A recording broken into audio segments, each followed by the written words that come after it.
6 o'clock. I'm calling the meeting to order. Mike, will you lead us in the Pledge of Allegiance? I pledge allegiance to the flag of the United States of America and to the republic for which it stands, one nation, under God, indivisible, with liberty and justice for all.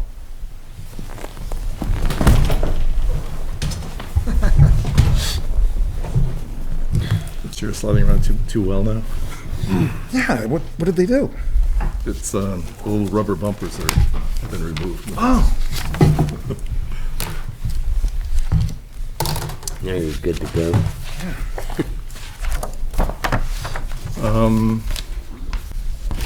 Has everyone had a chance to review the March 26th work session minutes? And are there any comments or a motion?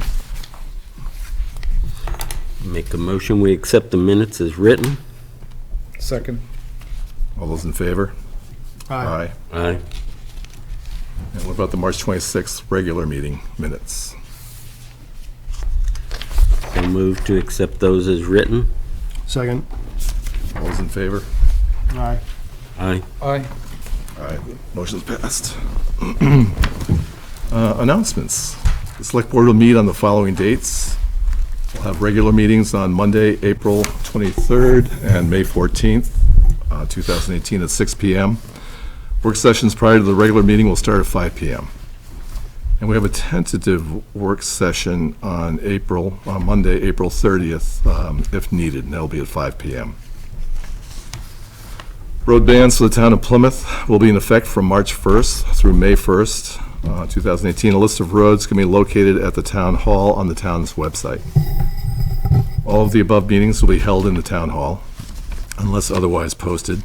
And citizens wishing to be listed on the select board's agenda should notify the town hall before 12 p.m. The Friday before the scheduled meeting. New members are needed to fill the zoning board. If interested, please submit a letter of intent to the select board's office, 6 Post Office Square, Plymouth, New Hampshire 03264. And at this time, I'd like to read a letter addressed to the board from Neil Mclver. Dear members of the Select Board, it is with sincere regret, for personal reasons, I am submitting my resignation as a member of the Select Board. I wish to thank the board and also the residents of Plymouth for the experience. It was a pleasure to serve the people of Plymouth. I offer my continued best wishes for the rest of the board members, and please accept my offer of any assistance I can give as a resident of the town. Sincerely, Neil Mclver. Is there any comment from the board, or? Well, I'd like to thank Neil. Neil has been a valuable citizen in the town as a state rep, and probably, I think, almost 40 years. 42, we're being corrected. 42 Yeah, years. 42 years. Of serving the town on various boards, and just like to thank Neil for his service and his devotion to the town. And I might add that I very much enjoyed serving with Neil the last 3 or so years, and I know that probably his service to the town isn't over, and I'm sure there's other things that he's going to be contributing down the road. So I'd also like to thank Neil for his service well before I moved to Plymouth and after. His knowledge of the town and it's how it works is valuable to learn from. And I move that we accept his resignation letter. Very good, Brian. Thank you. Is there a second to that? Second. All those in favor? Aye. Aye. Aye. Aye. And I'd also like to add that we will have a future date where hopefully Neil will come to a meeting and be presented with a plaque and a little biography of some of the history and of Neil's services to the town, and give the proper recognition. Very good. And I also just want to say that I know Louise McCormick is doing a series of like Plymouth Notables on PBTV, and I mentioned that to Neil, and I think that Louise should give Neil a call and set up an interview, because they're pretty interesting. I don't know if anyone's seen them yet, but they're posted. Did he seem interested in doing it? Yeah. Good. Yeah.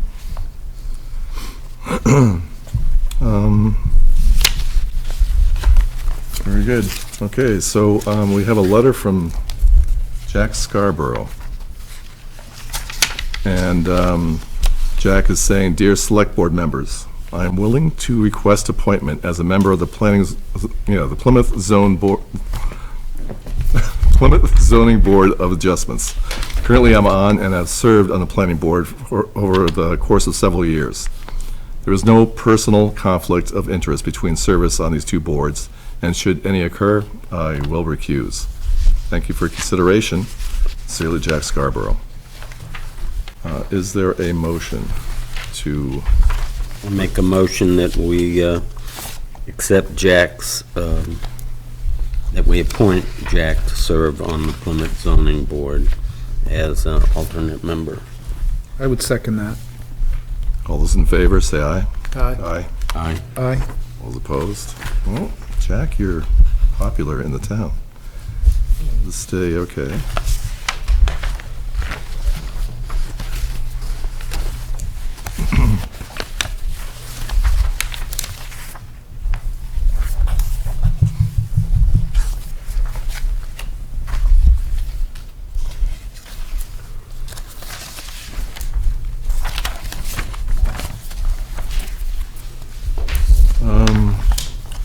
We have a piece of unfinished business.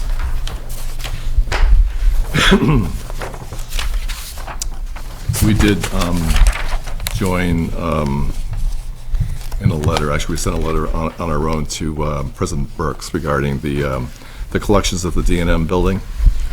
And I'd already received an email from Larry Spencer indicating there was is a misunderstanding, or at least was satisfied to, Dr. Spencer's degree. But Don wrote, "Dear Select Board members, thank you for your letter about the D&M Collection, which I read with interest. It gives me a chance to let you know what is really happening. For years, the D&M Collection was maintained in a storage room at the D&M building, which was not secure or climate controlled. Also, most of the artifacts were largely inaccessible to the public and not protected. With the creation of the new Strength and Conditioning Open Laboratory and the Health and Human Enrichment Cluster Home in the PE Center, we will now have climate-controlled secure storage for those artifacts. True, the full collection will not be stored away in D&M, but we will continue to display parts of it in the D&M building as we have always done, as well as in the new space with the PE Center. To my mind, the D&M building isn't losing anything, and we are doing our best to better display and present the artifacts in this important collection. I am grateful for this opportunity to share with you these changes. The D&M building is being transformed into the new home of the Arts and Technologies Cluster. Will include open laboratory space for programs including our new electromechanical technology and robotics major. It is to provide students with both theoretical background and practical hands-on experiential learning. It is also to prepare students to become innovators, entrepreneurs, and connectors in a dynamic and complex field where teamwork is treasured, an anticipated boost to the community and the economy. I hope this helps explain our good intentions and welcome any questions you may have. Sincerely, Don Birx, President." So it's a very good letter. I appreciate him responding, and I think it was a very satisfactory conclusion to that. So, any other comments? Or So you said Larry was... He actually wrote a letter that we became aware of, and we wrote that letter in Right. conjunction with Larry, and Don's response to Larry, Larry was quite pleased. Oh. So Larry was pleased. Yep.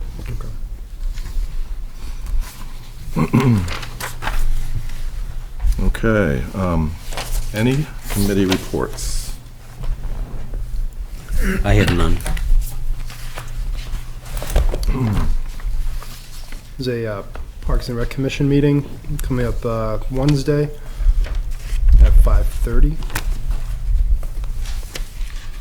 We've had to cancel week after week for a month or two because of the storms and unavailability of some of the commission members, so we look to have a full commission on Wednesday.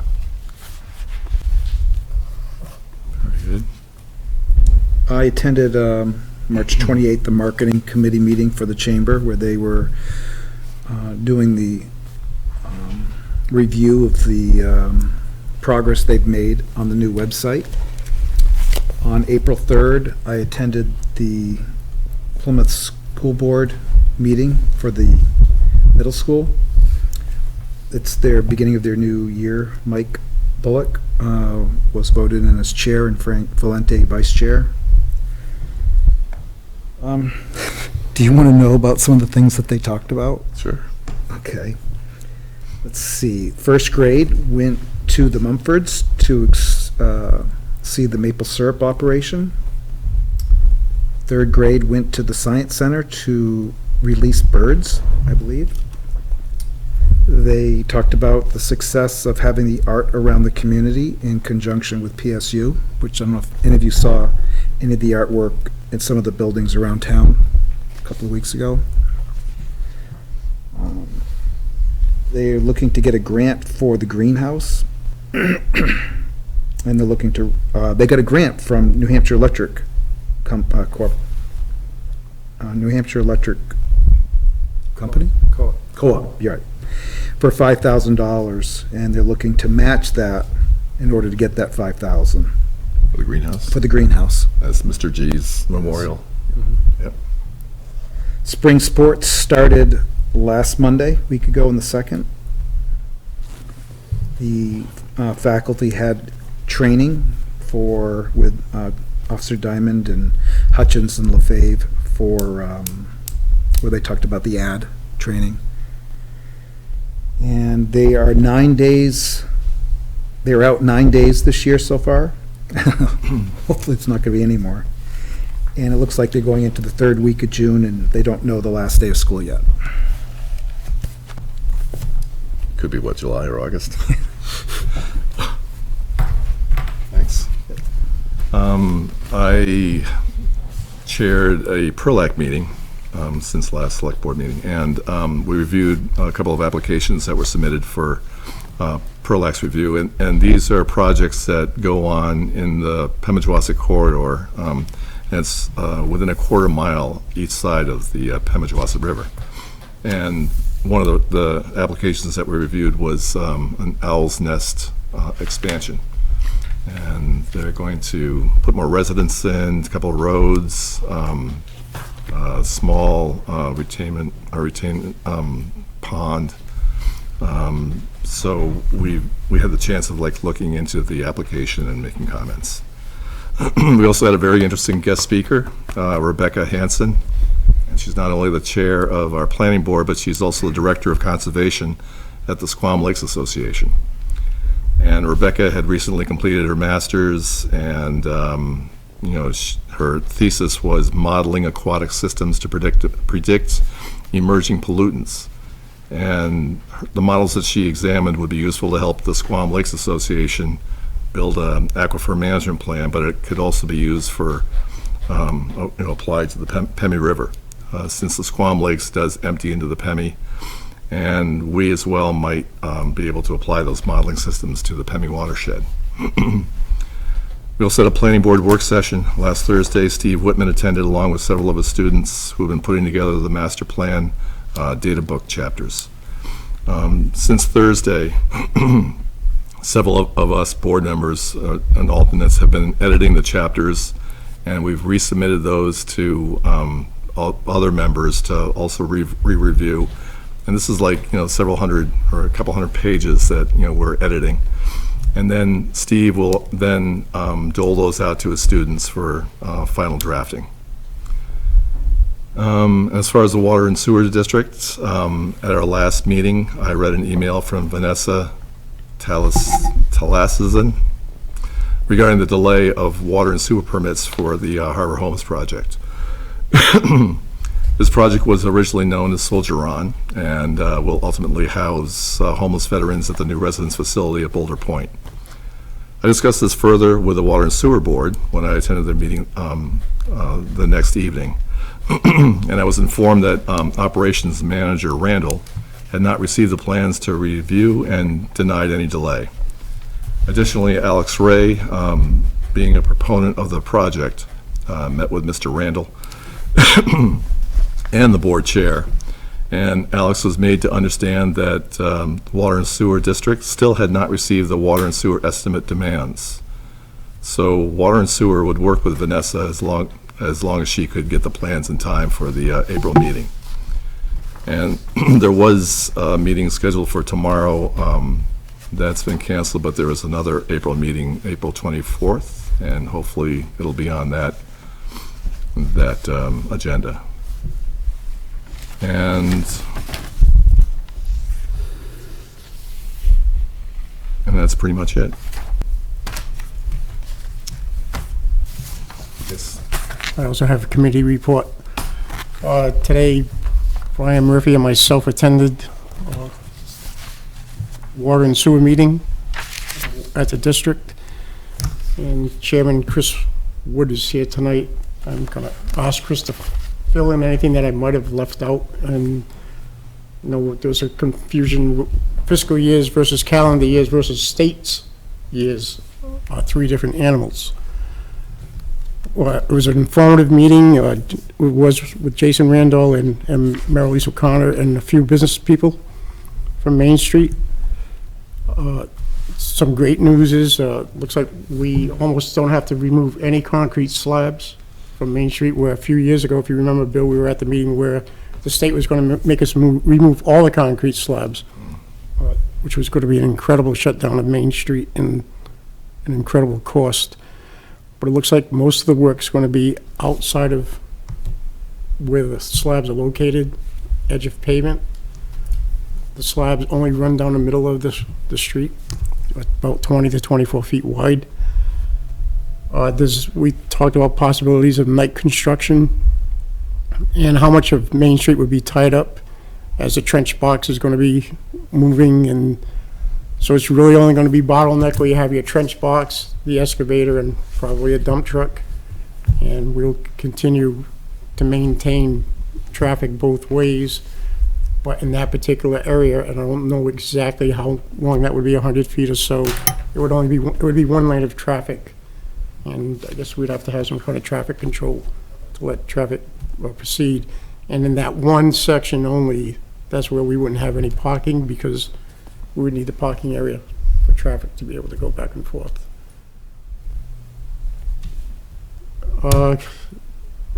On top of that, DOT is planning on asphalting all of Route 3, I would imagine, all the way up to at least the Campton line.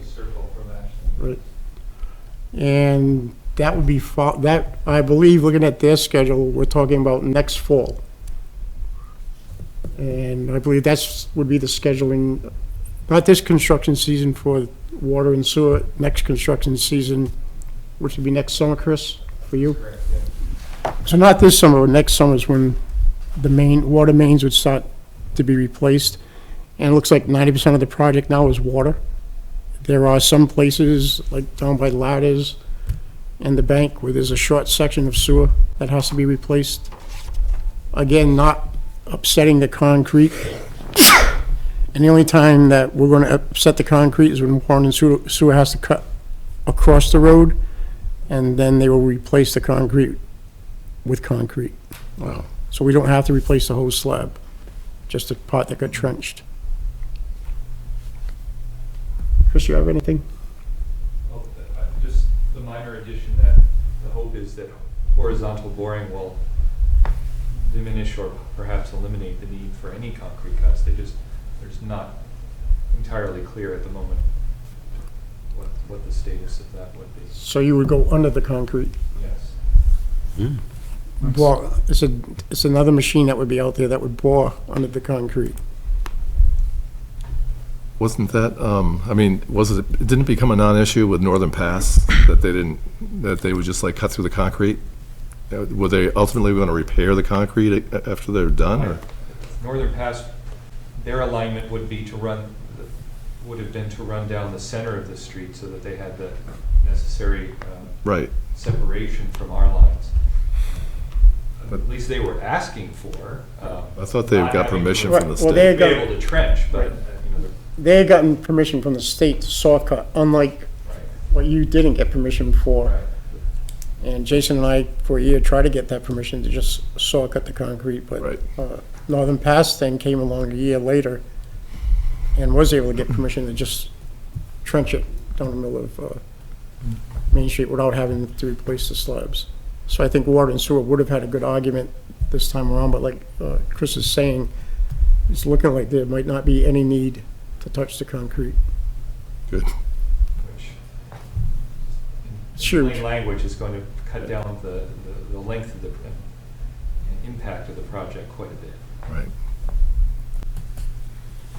So Bill, when you say night, what time are we talking the start would be? It's really preliminary Yeah, right now. There's okay. there's some discussion of, that's a possibility. Because a lot of the businesses on South Main Street are restaurants and, So, And the monkey and stuff, Yeah. like that. And Alex Ray was there today, Steve Rand, Kathy Bentwood.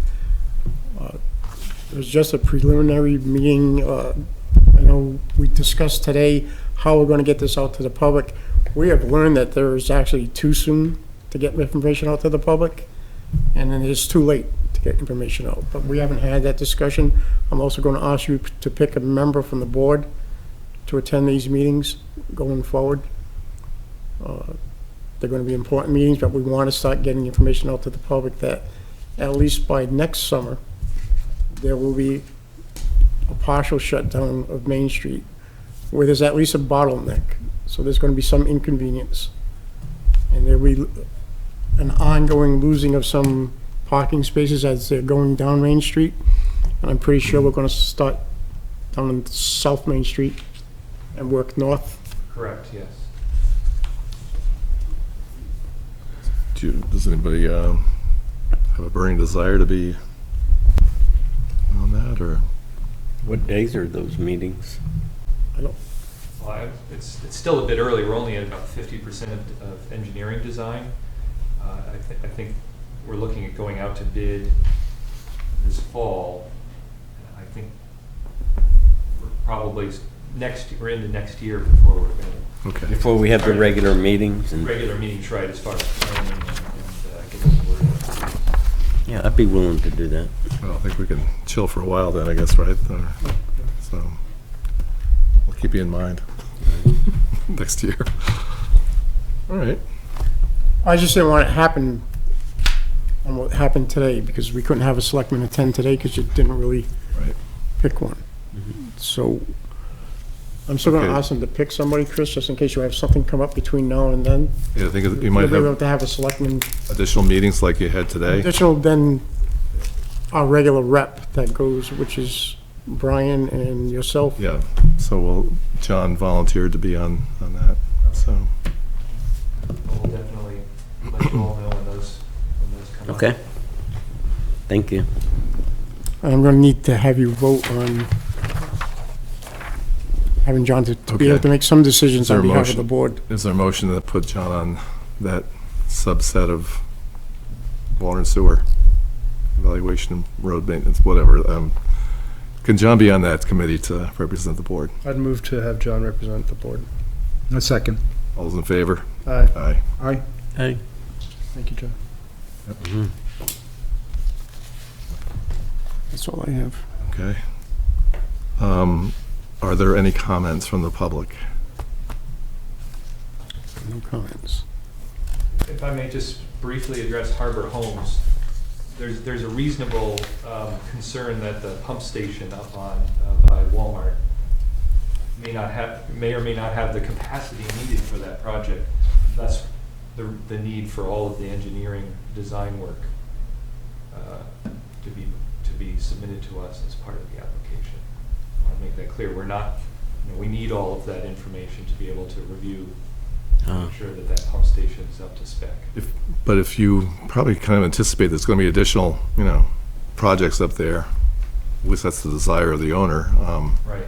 So the pump station would still have to be redesigned, or you just, you can't target, based on? I'm speaking from what Jason has told me, that's the extent of my knowledge of the pump station. All right, but it's just kind of naive, but you wouldn't redesign a pump station based on that one project. You'd probably want to anticipate Yeah, I additional. would assume that when it was originally designed, that there was adequate capacity for other development up there. Right, But it is up higher, at a higher elevation, and it requires a sprinkler system, so oh, okay. I assume that. I was thinking sewer going down, but you're talking about water being Yes, pumped it's into, or, correct, yeah, okay. Supplied water, yes. All right. Any other public, you already gave your, we need to go into a non-public session in accordance to RSA 91A:3, Roman numeral 2, A through I. Is there a motion? So move. Is there a Second. All's in favor? Aye. Aye.